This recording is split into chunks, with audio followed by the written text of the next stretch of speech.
Hello? This is Dr. Quentin from Bellevue Hospital. Yes? I was your aunt's primary care physician. Did you receive my letter? Yes, I received it. I haven't had the time to come by, though. That's all right. I'm sure you're busy. However, should you find the time today, my entire schedule is free. Sure. I'll keep that in mind. Thank you. Good day.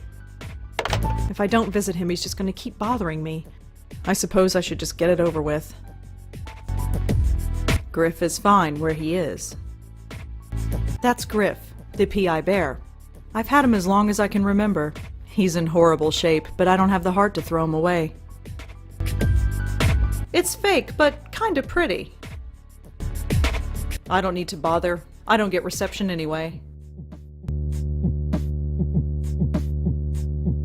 No. I open those curtains and a dozen windows can look directly in here. Those curtains stay shut and prying eyes stay out. Cook? Why bother when every Chinese restaurant in the area delivers? There's nothing in these cabinets I want right now. I must have watched all these a dozen times.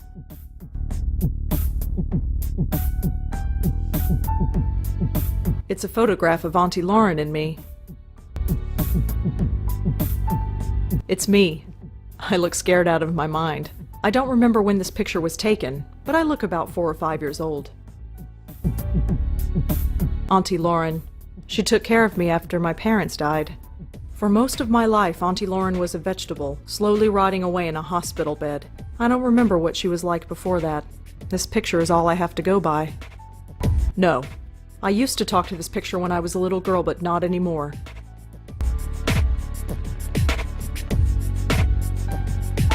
This is the only living plant I own. I bought it 2 years ago. It's still living despite my total lack of care.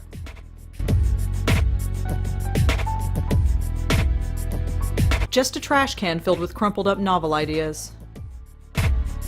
Just some old book review clippings.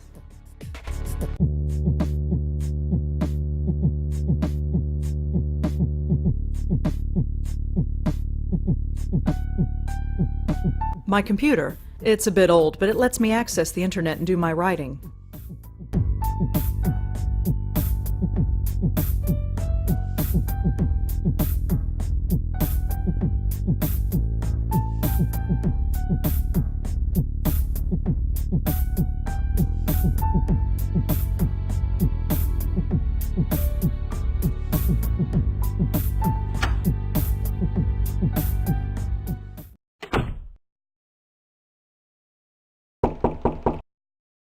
Come in.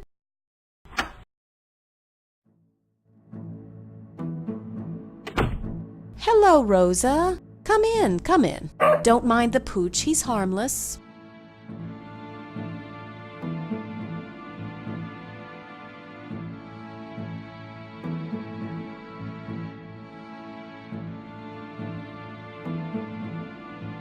So, how are you?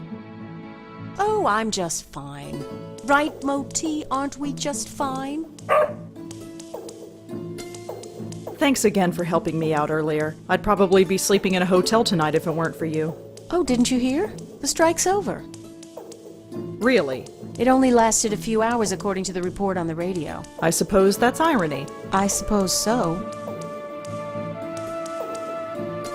So, you play the flute, huh? Yes, I play the flute. It's called a bansuri. What about you? Do you play an instrument? Me? No, I can hardly play the kazoo. Let's see. You strike me as being creatively inclined. Are you a painter? A writer? Well, I'm trying to be a writer. I knew it. Anything published? Nothing really, aside from book reviews in the Village Eye. Village Eye? You mean that little paper they sell at the stand? You've read it? I've seen it around, but I've never actually read it. Perhaps I will the next time I see it. That dog is adorable. Moti? He's spoiled rotten, but he's good company. He's taken quite a shine to you, that's for sure. Huh, yeah. Usually I'm not good with animals. You never had a childhood pet? A pet? No, I had a teddy bear. Well, you probably had the right idea. Moti's a little thing, but you wouldn't know it from the amount he eats. He's very active, it seems. Yes, that probably explains it.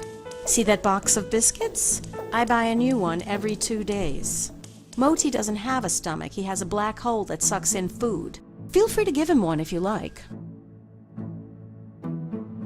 You have a very nice apartment. Thank you. A bit small, but that's New York for you.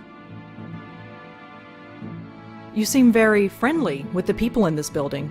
Well, I didn't grow up here. I didn't realize it was taboo to chat with neighbors. Well, it's not taboo exactly, it's just... Oh, I know, just one of those unspoken things. I've found that most people are pretty friendly, though, once you take the first step. People have their defenses up most of the time. You know what I'm talking about? Yeah, I do. Why do you play the flute in the park? It's a place to go, I suppose. I was walking there one day and I had the bansuri with me, so I started playing. Next thing I knew, I had a bunch of people around me. So I go there as often as I can now. It gets me out of this stuffy apartment. And I admit, I like the attention. Plus, Moti loves the dog run there. Well, he did until they closed it down. Why did they close down the dog run? It seemed okay to me. Nobody really knows. It started about a week ago. Dogs started howling, running around like maniacs, acting strange. Some even hurled themselves at the fence door trying to get out. They say it's some kind of high-frequency wave that's caused by electric cables or something. Some high-pitched sound that the dogs can hear, but we can't. But I know better. You know better. Definitely. I noticed these things. I could tell that things weren't quite right. Something in the air. It's not a high-pitched noise. That would only cause a dog pain. This was more than pain. The dogs were scared. What was there to be scared of? I have no idea, but I know what I sensed, just like you did. Me? You sensed it. Don't think I didn't notice. I didn't sense anything. Well, perhaps. Maybe I'm just spouting nonsense. Could I try feeding the dog? Sure, here, take one. I have plenty. Go ahead and feed him. He's always hungry. Well, I'd better go. Take care, Rosa. Come back whenever you'd like.